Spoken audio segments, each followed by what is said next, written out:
Hello and welcome to the Leaders Council podcast, the podcast for the people who run the country and the people who keep the country running.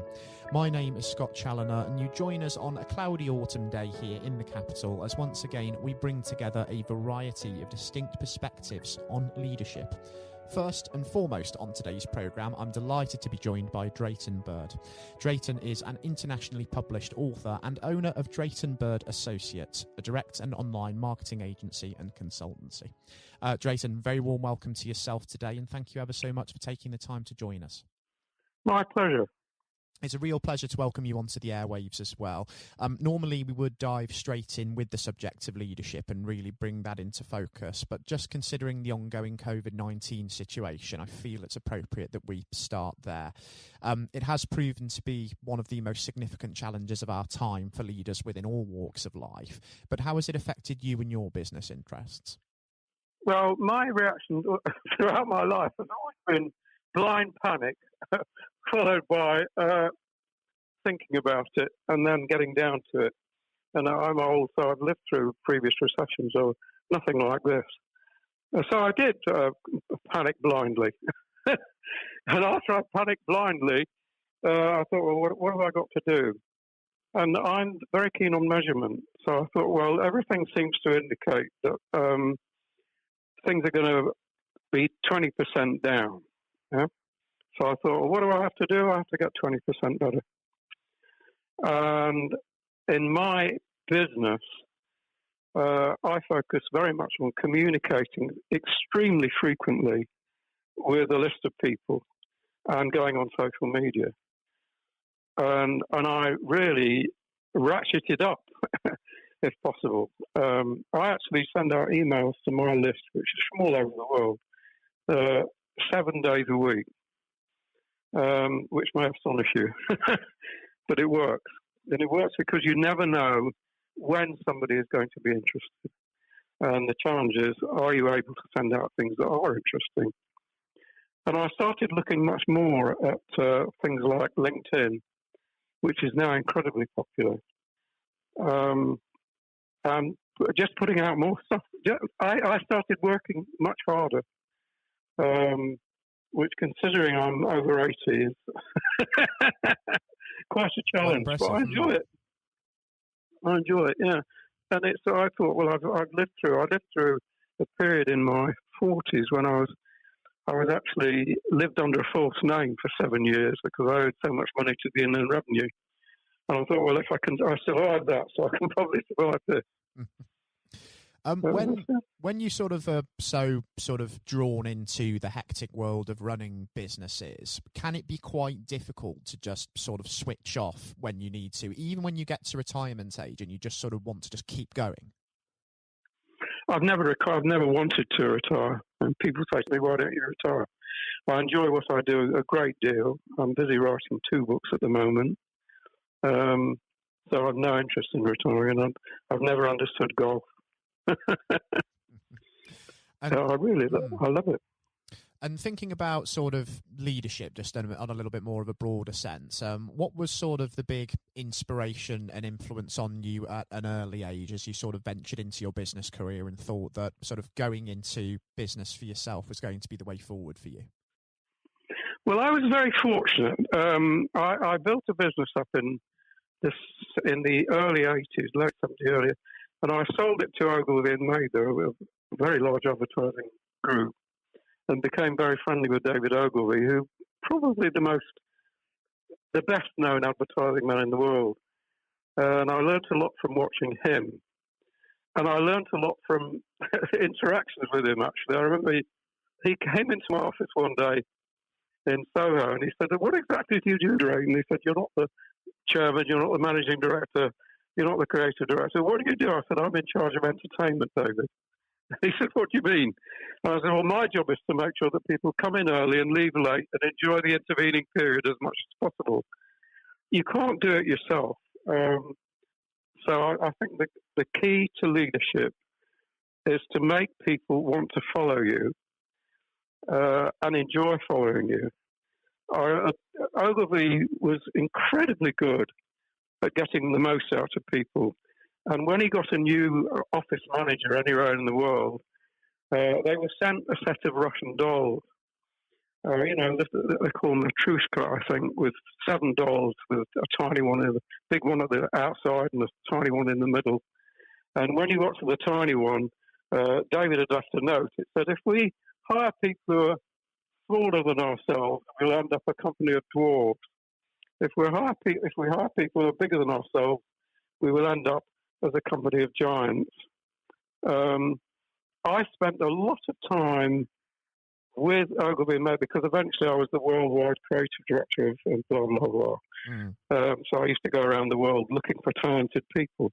And to me, the business of business depends almost entirely on your ability to find talented people and motivate them. And that's what I used to spend my time doing. So I would go to, say, New Zealand and find out that the guy running the office in New Zealand was fed up with New Zealand, and in that particular case, I got him a job in South Africa, and then he went to Thailand. So my business was all about making sure the messages we sent out for our clients were effective, making sure our people were getting the most out of their lives, and also making the clients happy. And it's like a virtuous circle. It was very interesting. I think I used to watch Ogilvy very carefully to see how he led. He's a very, very interesting man. And I used to ask everybody, why is he so good? And I remember having lunch in New York with the then chairman of the company. And I said, what makes David so amazing? And he said, I'm pretty determined. He said, if I try something and it doesn't work, I'll keep going for a couple of years, maybe 3 years. Before I give up. He said that David never gives up. He'll keep going for 20 years.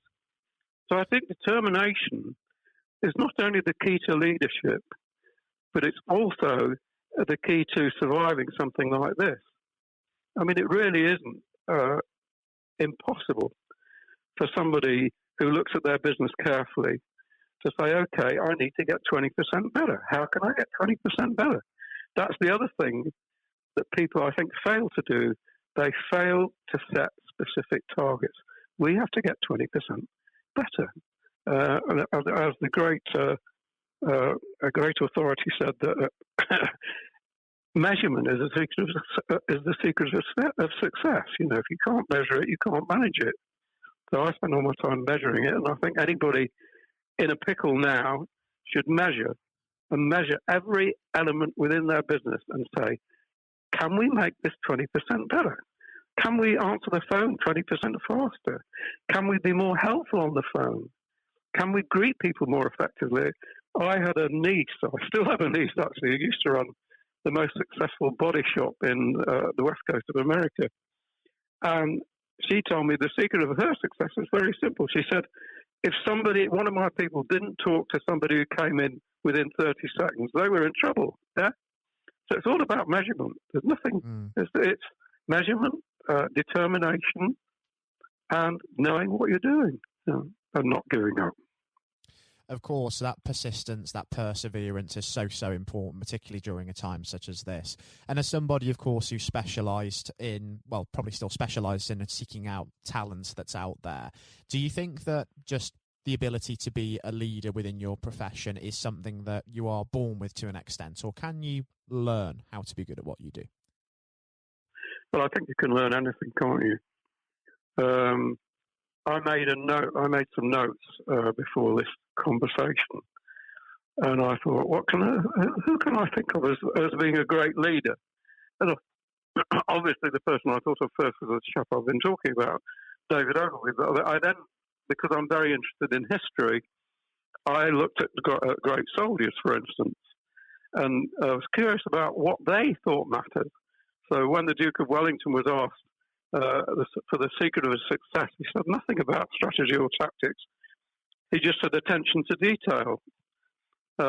When Marlborough, who probably was an even better general, won his greatest battle, Blenheim, he did it partly because he managed to get to the battlefield before the French expected him to, And he made sure that everybody, all his soldiers, had fresh boots and a meal when they got there.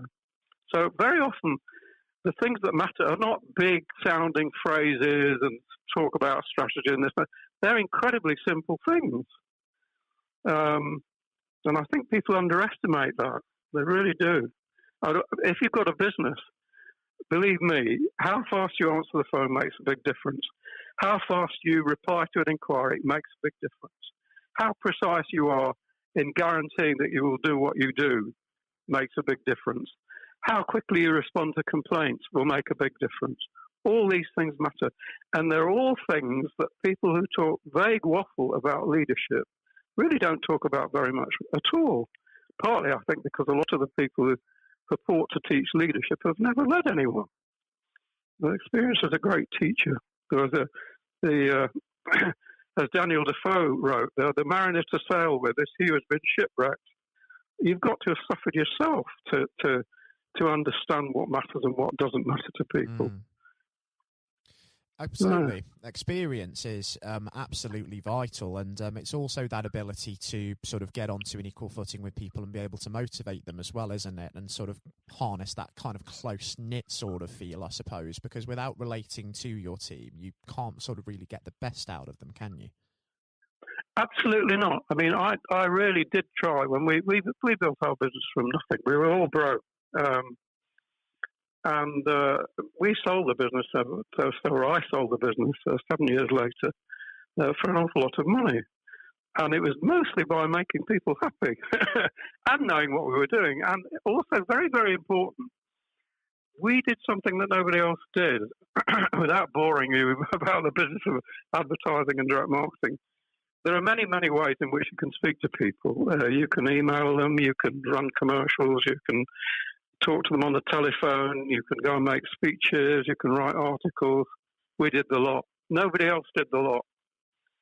So it's a bit going back to strategy.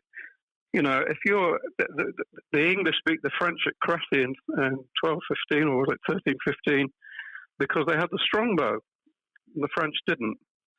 So understanding all the weapons that are available to you in your business is incredibly important.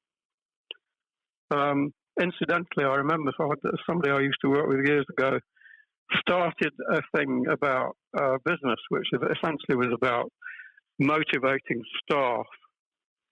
And she discovered that if you had a system in place to motivate your staff, to reward your staff, on average, you were likely to end up after 3 years 70% more profitable. So you always have to think, you know, these are the people that are going to make it happen for me. I can't do it myself.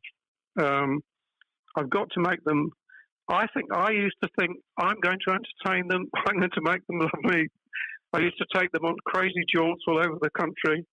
I always remember one of my people was married to a lawyer, and I remember taking them all down to a place on the coast. And this young lawyer I remember climbing up the side of this building to get into a window. That man is now a high court judge. It was all part of a frolic. It should be fun. It is very important to make things fun, absolutely right. I completely agree with where you're coming from there. Just for those younger aspiring leaders that may well be tuning into this as well, one thing I did want to ask, Drayton, is based upon all the experience that you've accumulated over the years, what would your message be to them to really get them started on the road to success? Well, there is a lovely old story about the guy who was in New York asking for the way to Carnegie Hall. How do I get to Carnegie Hall? And a passerby said, practice. I would say study. Even before I got my first job in advertising, I'd read 5 or 6 books on it. And I still study. Every single day, I'm looking for ideas. If you know more, you can do more. If you know more than the guy next that you're competing with, you will beat the guy you're competing with, as long as you apply what you know. But most people don't study. They don't read books. In fact, book reading has gone down. Yet you take in knowledge better by reading than you do by looking at something on the internet. You have to study. And then you have to practice. And I think that's incredibly important. Don't give up. Don't give up. Never, never give up. And also remember where the money comes from. You think the money comes from a bank account? It comes from a person. Alexander Pope, the poet, said, the proper study of mankind is man. Spend a lot of time studying people. I once did a survey amongst my list and said, what do you think is the most popular sport in the world? Some said football, some said cricket and so on. And I said, no, it isn't. It's watching people. And that's where the money comes from. There was, in fact, an old joke about a bank robber in New York who kept on being caught. And eventually, a New York police detective said, why do you keep robbing banks? And he said, because that's where the money is. So the money is with people. Therefore, studying people. If you're starting a business, look at people. Ask yourself, is there something they're missing that I could provide? Then study the other thing that dominates things, which is competition. Who else is trying to do this? Is there anything they're not doing that I could do? Very, very important. I wrote a book, which was 38 years ago, I think, which is called Common Sense Direct and Digital Marketing. And in one of them, right at the very beginning, I said, an American once said, find out what people want and need and give it to them and you'll get rich. And that's all you have to think about. In terms of, what you should be doing, is there something that people want and need? Very often from your own experience, you find you're not getting something you want. Could you provide it to other people or other people who feel the same way as you? It's a very interesting subject. It's hugely important, isn't it, to study, as you say, because even when we are in leadership roles, we are never a finished product. We are still learning, we're still developing, and people would do very, very well to remember that. I personally don't really see myself as a leadership role. I just sort of see myself as a guy who happens to have ended up running businesses. And I think the minute you start puffing up your chest and saying, I'm a leader, you're in trouble. I think the minute you start thinking you're important in any way whatsoever, you're in trouble. One of the things that motivated me throughout my life from a very, very early age was learning that Pompey was leading an army at the age of 16. And I thought, well, there's not much hope for me. If somebody was that good, I've just got to try hard. I've got to understand the context. And I must never, ever for 1 minute start thinking I'm important. And that's a huge, huge problem. There is a culture now of making the insignificant seem more important than it is. Language is losing its meaning, things are inflated beyond measure. It's not good. Don't inflate things. Don't inflate yourself. Don't inflate your importance. Be modest. Very interesting. And it is to me anyhow. It is very interesting, absolutely. What we're all about here at the Leaders Council is chronicling the realities of leadership. It is indeed a very fascinating subject. And just before we do sort of wrap things up on today's programme, just because I am conscious that we are running short of time, I would like to talk about the future, Drayton, just because we know from the Prime Minister's announcement just last week that we're going to have to continue to adjust to what is being called the new normal in how we live and how we work. But over this next 12 months, during which hopefully we will leave this dreaded virus behind forever, what is it that you're really hoping to achieve at your businesses, and where do you see yourselves being in 12 months' time? I spend much of my time thinking who should be running the business. Not that I'm capable of running anything. I try to avoid trying to run things. I spend a lot of time thinking about immediate priorities. Where do we get new clients from? How do we do a better job for the clients we've got? Now, I spend a lot of time really sort of trying to make sure that when I'm gone, it will continue to flourish. It's very, very important. And I have childish things in my mind. I sort of think, well, okay, my it wasn't my first book, my second book has been selling for 37 or 38 years now. And I think if I can make it, if it keeps selling for 100 years, even though I won't be there, I will be happy because I will have helped a lot of people. And I do get a lot of people who drop me lines saying, "Oh, I was reading your thing," and it's very helpful. I get messages from people virtually every day about the advice I give in my emails. And that's good. It makes me feel good. It makes me feel better. It makes me feel, well, in the words of the great song by Sir Harry Lauder, 110 years ago, my living has not been in vain. I think that's what you ought to think about yourself. Have you made a difference? You know, that's all I think. Can I lead the business in such a way that it will continue to make a difference? That's what I think. And it's a wonderful ambition, absolutely, just to have made a real tangible difference in somebody's lives. I think it's so admirable, Drayton, for sure. And actually, just given how enlightening it's been having you join us on today's programme, I actually think at some point in the next few months it would be wonderful to welcome you back onto our show, just to see how things are coming along and what's gone on in the time between. Oh, yes, I'd be very happy, because I do spend a lot of time thinking about what I've done wrong, what I could have done better, the few things I've done right, or the little things I've noticed. One of the things I'm interested in at the moment is the tremendous... everybody's crazy about digital media, and people are forgetting there are other media. The only clients I'd really like to copy for is a charity. They wrote to me the other day saying I wrote a big drama piece for them, which got between 15 and 25% response and a hell of a lot of money. No email could do anything, could do 100th as well as that. You know? So I'm always thinking about the media that we're using, and are we using them wisely, and are we being blindsided by the rise of the digital media?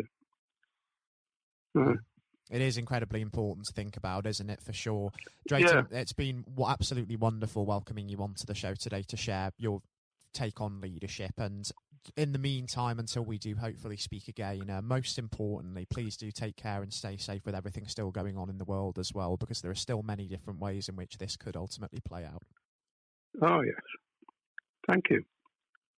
It was a pleasure to welcome Drayton Bird, owner of Drayton Bird Associates, onto today's programme. And I would reiterate that last message to every single one of our listeners today. Do please continue to be considerate of others and look after yourselves, because it does make a real difference in saving lives.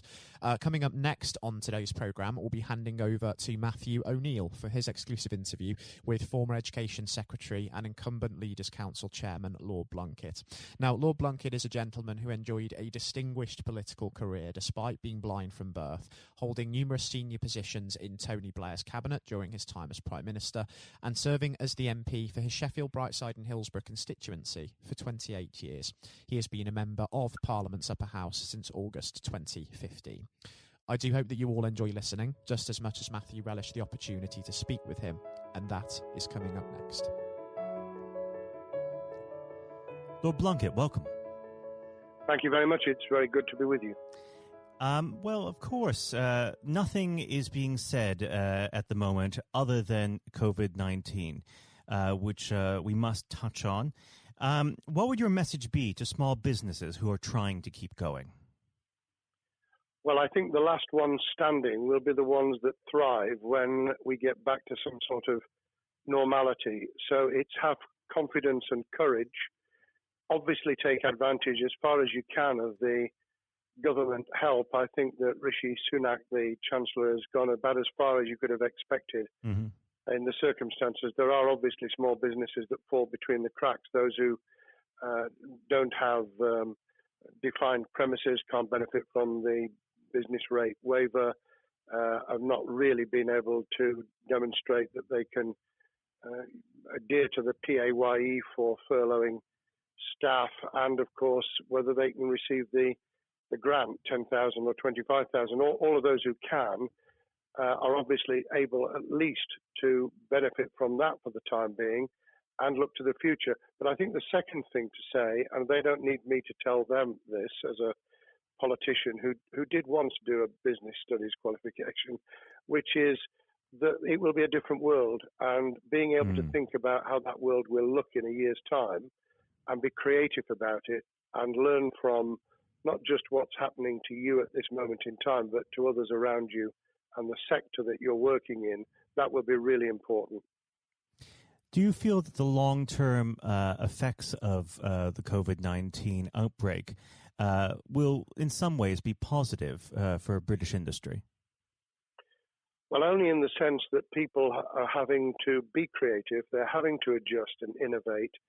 Therefore, they're thinking about more productive, if you like, greater productivity ways of delivering the same service or delivering the same products. And in that sense, I think we'll have temporarily at least very much higher unemployment than we've become used to, but we'll probably have a burst of productivity, which will help with the recovery. Whether it will help with the inequity of the way in which our economy is imbalanced, both between services and productivity and the production of goods and services, I'm not sure.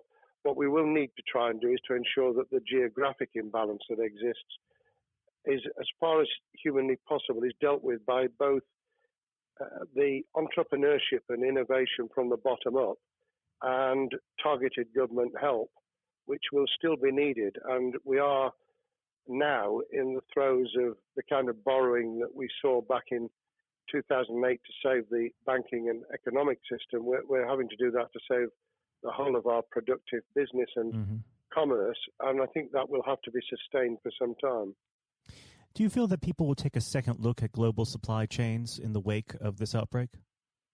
I think there's going to be much more creative ways of using local supply and linking up inside sectors much more effectively. And I hope that the Leaders' Council will be able to play a part in that, in the sense that people who have something in common, a synergy in terms of what they're delivering, whether it's a service or whether it's manufacturing or whatever, will be able to see that there's a good outcome from knowing the sector better, linking with people, not just geographically, locally, but those in this country who may not have been on the radar in terms of what they produced for the supply chain. And of course, ensuring, because there's quite a lot of fraud going on as we speak with people getting into cyber attacks, that they'll also take account of going into the cyber security side effectively as well. The more we are online, the more people who are working from home, the more vulnerable those businesses and their supply chain become. And that's something to think about as well. How important is strong leadership at the moment? Well, I actually think that it's brought to the fore leadership in a whole range of areas, from obviously government itself, and there's been ups and downs with the Prime Minister's severe illness, but all the way through the public and private sector, people have, to use the jargon, stepped up, and they've shown local, regional, national level the kind of leadership that Britain historically was very good at. Regrettably, we've not seen the same on the international scene for all kinds of reasons, but maybe we will in future. So I think out of this will come experience of people who have seen an opportunity to do good, as well as seen an opportunity to provide a good service or goods, including, for instance, shortages for the health and social care system, the food chain and the like, but also I think in terms of seeing the synergy between the private and the voluntary sector and using people's commitment to each other in a very positive way. I'm not sentimental about this. Things will revert, but actually I think there's a kind of moment of moral judgment of people feeling that they've got a role to play outside the immediate survival that they're engaged in. And if we can hang on to a little bit of that social responsibility, that will be a very positive outcome. Absolutely. Now, what's your broad view of how the government is responding to this? Are you broadly supportive of their measures? Well, it may surprise people to hear that I have been very supportive. Of course, there's been legitimate criticisms about the speed of response on protective equipment and on issues relating to testing. But my own view is very similar to the challenge that was made to the Prime Minister of Italy when people said, why didn't you close Italy down faster?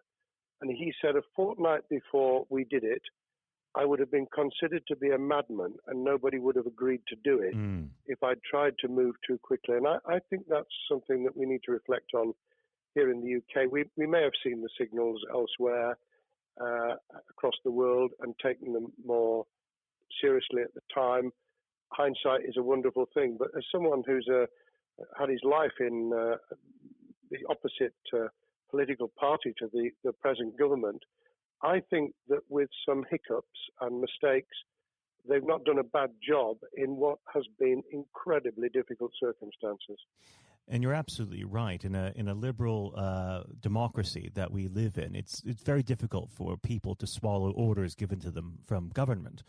Well, the UK and the US, and to some extent the Scandinavian countries, have a very different history and therefore interest in maintaining the freedom to decide and the persuasion and consent that's required.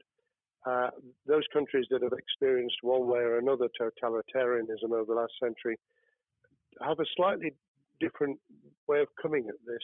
I don't want to exaggerate it, but I think that that's why getting the balance right of getting people to go along with what you want them to do in their interests as well as the nation as a whole is a sensible, proportional balance. And I think we now need to adjust to the coming out of the crisis gradually, readjusting to recovery in the same way. Now, something you've mentioned recently on this balance is the police overreach in the enforcement of the COVID-19 structures that have been put in place. What have they done right, and where have they gone too far? Well, I think that they were interpreting what was not necessarily as clear advice as it might have been for all kinds of reasons, because people were feeling their way. I think what's come out of it has been a demonstration by local police services in some parts of the country that they could get people to do what was needed without the heavy hand of drones overhead or people being told that they shouldn't be walking in the street, because this was all about self-isolation, not incarceration. It was about getting people not to pass the infection on to each other and therefore to provide distance rather than to make our lives a misery. Those police services that adopted that policing by consent and chivying people along did really well. Those who went over the top, I think, soon got a very substantial pushback. And one of the strengths of our democracy is that you could have that debate. People could say, I'm terribly sorry, we think the police force in our area has gone over the top. And that in itself is a constraint and a readjustment. That's another strength of living in a country where you can have opinions and express them without actually being thought to be a fool. Now, of course, the government has faced criticism that they were slow to react, and Boris Johnson wasn't present at the early COVID-19 COBRA meetings. Now, Number 10 has claimed that this is normal practice. The health secretary often chairs COBRA meetings related to health. Does this tally with your experience as a Secretary of State, or would you have expected the PM to be more hands-on during the initial stages? I think different prime ministers do have a very different style. And Boris's style, which I think will now be considerably adjusted, was very swashbuckling. In some senses, delegating is a good thing, as every leader of every business or public service knows. Those who try to pull too much into themselves end up with a massive bottleneck, great failure of trust, and the inability of people to show what they're worth and to demonstrate their capability. So I'd be very wary of jumping in and saying he was wrong to delegate the essential COBRA meetings. What I was surprised about was that he didn't chair the first couple, because my experience with Tony Blair for the 8 years I was in cabinet was that Tony was a great delegator, but he would get a grip to begin with, watch what the difficulties were, and then give people direction and confidence to be able to get on with it. So looking back, I think Boris himself probably thinks, God, I wish I'd spotted the signals from elsewhere in the world more rapidly, and I'd just been there. However, this also raises another issue. All of us in positions of leadership need good teams around us. I think after this is over, he will be assessing those who really did step up and those who demonstrated their inadequacy. I think we'll probably end up in a year's time with a much stronger cabinet than we have today. Well, absolutely. And of course, we've seen a significant drop in the visibility of certain special advisors like Dominic Cummings during this entire period. So it'd be interesting to see how that pans out. Well, it's certainly readjusted the role of those behind the scenes with those who should be taking the decisions, having received advice. Obviously, there's been a complete transformation in the profile of experts, if I might use that term, who'd previously been denigrated. Scientists, medics, people with behavioral science understanding. My only criticism was, were we getting wide enough advice? Were we narrowing it too much to a couple of key centres in London? But that's because I've always been adverse to everything being London-centric. I think there's great expertise, wisdom, experience out in the sticks, and we should use it. Rightly so. Now, was pandemic planning part of your time as a minister, particularly perhaps when you were Home Secretary? Well, it was, but it was on the back of risk arising out of counter-terrorism measures. Right.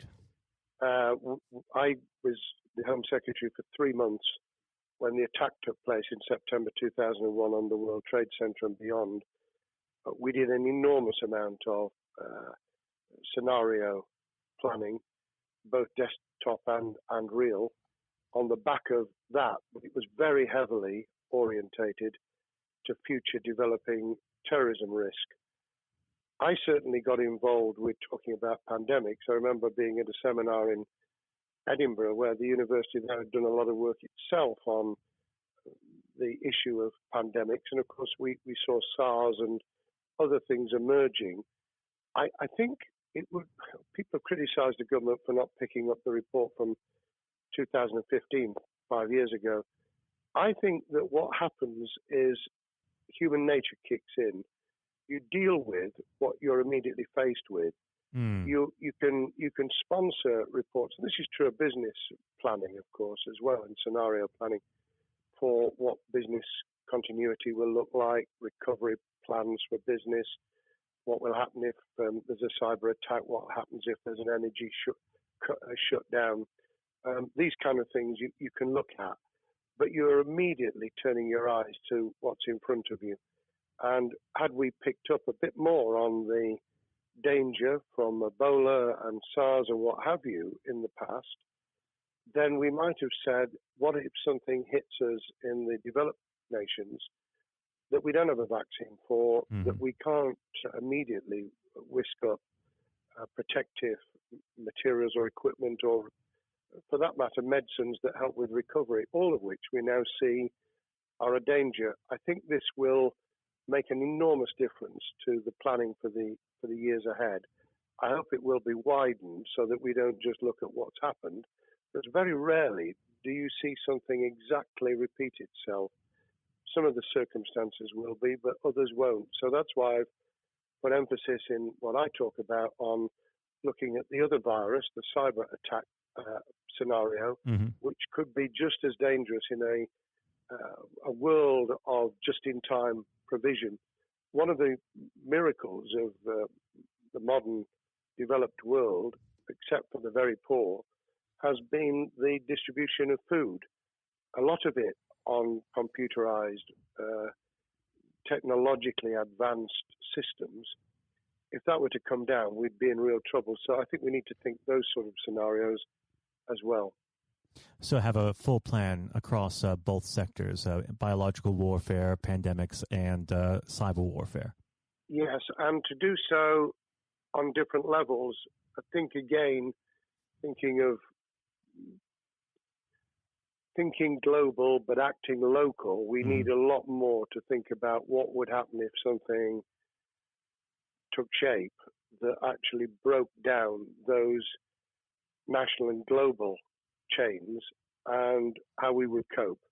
And without, obviously, we've got enough fear and anxiety to last a lifetime. Without creating even more anxiety, we can think about those things for the future in a more rational way, I think. Now, aside from the physical threat of the virus, one of the things that people are vastly worried about is the effect on the economy, not just the national economy, but also the world economy. Now, it has been said by certain parties, and I'd like to garner your thoughts on this. Is there a danger of the effects of the lockdown being even worse than those of the virus? Were it be prolonged, I fear that balance would tip the other way. It is about proportionality. It is about balance. It's the wisdom of Solomon, really, to get the moment right when you start to move and then to move quickly. There's no doubt whatsoever that we are stocking up, not just on the economic and employment front, which will be devastating enough, but on the health and social well-being front, enormous challenges.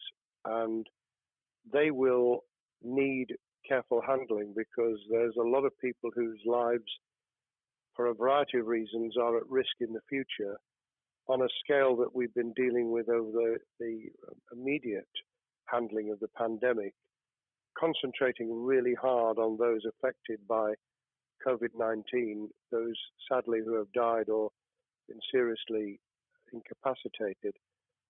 That will roll over into the economic, the social, the mental health and cultural well-being of the nation, and that will need all of us to pull together as well. Absolutely. Now, do you believe the government's doing enough for business? I think that the speed of reaction once the scale of the pandemic was clear was very good. I've praised Rishi Sunak for his action. Remember, a chancellor who only just come into office was planning to deliver the budget in the middle of March and has had at least three equivalent budgets since. I think he's handled it very well. Understandably worried now about what we're doing to our economy. The level of borrowing is sustainable because of low interest rates, but it reaches a point, of course, where it tips over so that you can't then do the kind of structural investment requirements that the government were laying out before and in the March budget. And those will have their consequences as well as a planned payback over many years. I think we've learned something over the last few months. We needed to take immediate action.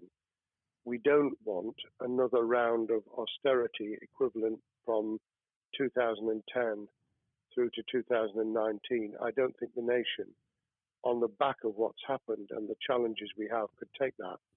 And therefore, we need a different plan, economic plan, over a much longer period, just as we did from the Second World War all the way through to 2002, when the final American loans were paid off. Now, of course, one thing that's on everyone's lips, how much longer do you believe that the lockdown can go on for? I believe that we need to be substantially back in action as an economy in June. This obviously is led in terms of places where people would meet in large numbers, having to adjust to the fact that it will be longer for them. And sadly, that will involve business closures. It's why the Chancellor extended the furlough scheme to the end of June. Mm-hmm. But unless we get things moving in June, I think we'll run into the summer where all kinds of services and industries will have a chain reaction effect. And what happens with one will then have a major impact on another.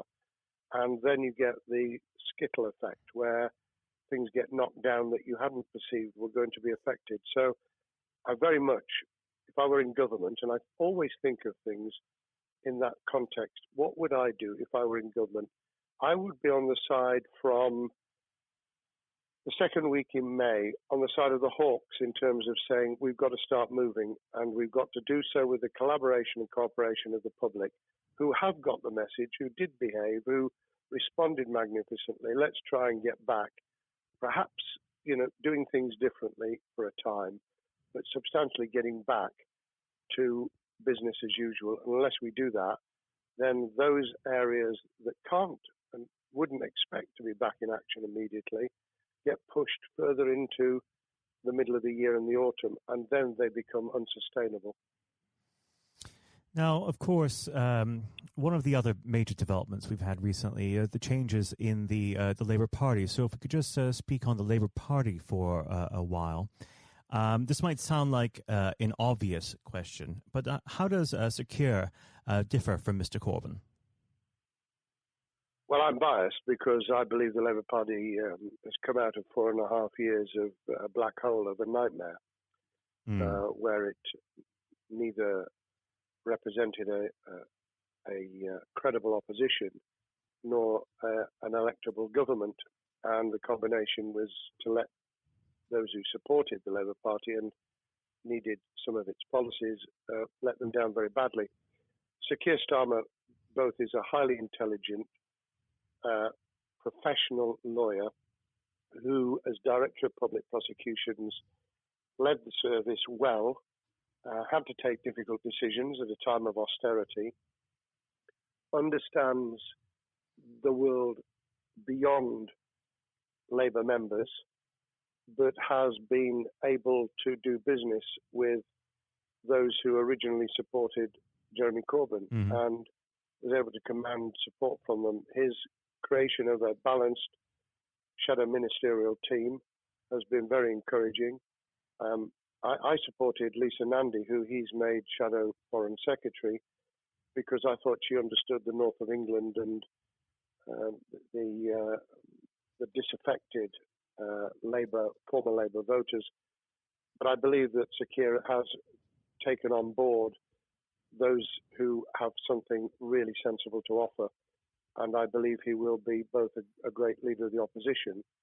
More importantly, he will then present himself as a credible alternative Prime Minister, and all governments need an alternative government at their shoulder.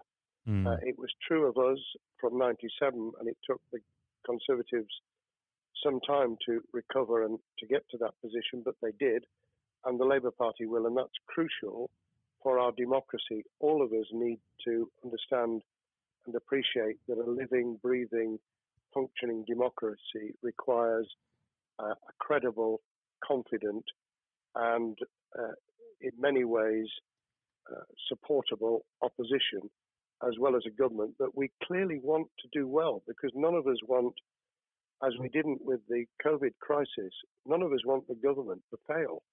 We want to see our economy recover. We want our social well-being to be taken into account. We want to overcome deep-seated inequality and poverty, and we want to do it with enterprise and entrepreneurship and business playing their role. And that is about leadership nationally, locally, in the private and the public sector, people with ideas, with confidence, with the ability to pull teams around them, above all, to have some idea of what it is they want to achieve and a very good idea as to how to achieve it.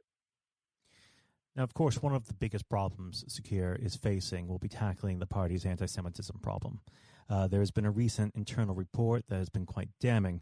What's your response to that report, and what does Sir Keir need to do in response?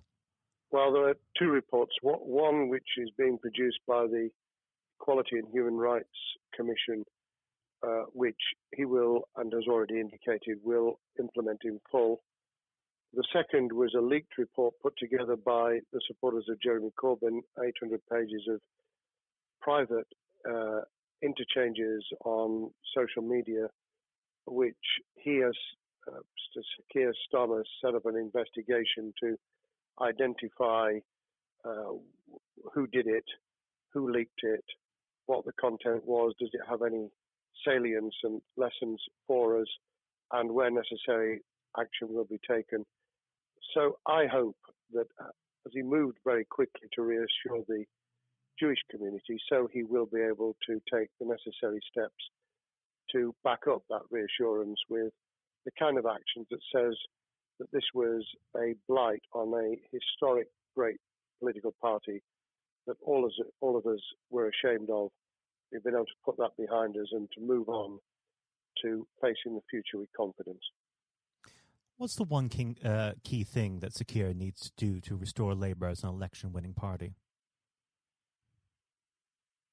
I think Sir Keir Starmer's major challenge is to convince sceptical voters that Labour has not only reverted to a party that they can support because they can see it acting, developing, presenting as a credible alternative government, but also that the lessons have been learned from the fiasco from 2015 onwards. In other words, there have to be very clear signals of substantial change, not just the right words, not just reassurance that we're not going back to some of the crazier policies, but actually that we've understood why the electorate rejected those policies so substantially in December 2019. If people get that message, they'll understand that the Labour Party has changed, as it did in the 1980s and early 90s, to become the electable government with the greatest majority in historic majority, even greater than 1945, which I was privileged to be able to take advantage of in 1997 when I joined the cabinet. Now, I know what your answer is going to be to this question, but indulge me. Do you think Sakir has what it takes to be PM? Yes, I do. I think he has the background, he has the experience, he has the professionalism, he has the forensic mindset, and he has the confidence to have put a team around him which will ensure that it will work. And those elements are true of all leaders. Ideas, the ability to build a team, to have confidence in that team, and to be able to demonstrate leadership in practice, sometimes at the most difficult times. And, you know, the Leaders' Council, those sharing their thoughts with the kind of thing that we're doing now with a podcast, but also joining us in linking up in that network of people who can support and help each other and learn from each other. That is what needs to be done in politics as it needs to be done in business. Thank you very much indeed, Matthew. Well, thank you for coming on the program. It's been an absolute pleasure, and I look forward to speaking with you again. Thank you very much, and good luck to all those listening in what has been a nightmare scenario. Good luck for the future. Have courage, have confidence, and yes, listen to those who know more about business than I ever will. Thank you, Lord Blunkett. Thank you. This has been the Leaders' Council podcast. Thank you for celebrating excellence in leadership with us. I've been your host, Scott Challoner. Until next time, goodbye. Thank you for listening to our podcast. The views expressed within the podcast do not reflect the views of the Leaders' Council of Great Britain and Northern Ireland, its parent company or subsidiaries, members of staff, or other guests of any other person therein associated.